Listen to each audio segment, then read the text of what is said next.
So we're in the inpatient hospice unit of the Crozer-Keystone Health System, and it's located on the grounds of Taylor Hospital. So the patients who are here under several different circumstances. Sometimes their needs are too great to be met anyplace else but a healthcare system. Their need for oxygen, their need for medical attention, their need for medications. So this is an ideal place in a non-ideal time of their life. My mother got ill and came into Taylor's emergency room. She bottomed out and ended up in Taylor's intensive care unit. She may have been there for about 4 days. And through a discussion with the doctors and our family, it was decided that we would take her off life support systems, but the possibility of her survival was really zero. So we chose to bring her to hospice. So the environment is nothing like the intensive care unit that I just left a few minutes ago. It's quiet, it's peaceful.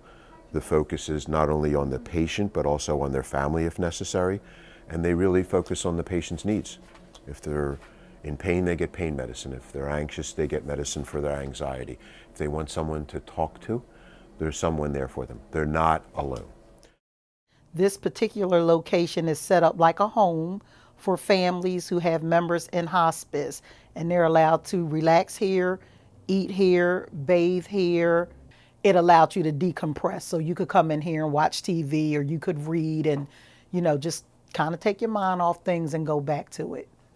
As far as the staff, there is a phenomenal group of nurses, therapists, social workers, clergy, and volunteers.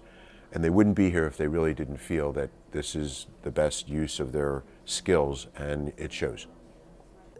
They were great because they allowed us enough room to not be smothered, but they also were very attentive in the checking on her, making sure she was comfortable, making sure that she was clean.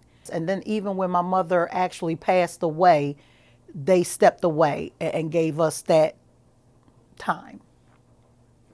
Because we saw a need in the community for an environment for individuals at this point in their life on their journey to heaven. That would take patients from home, from other healthcare institutions.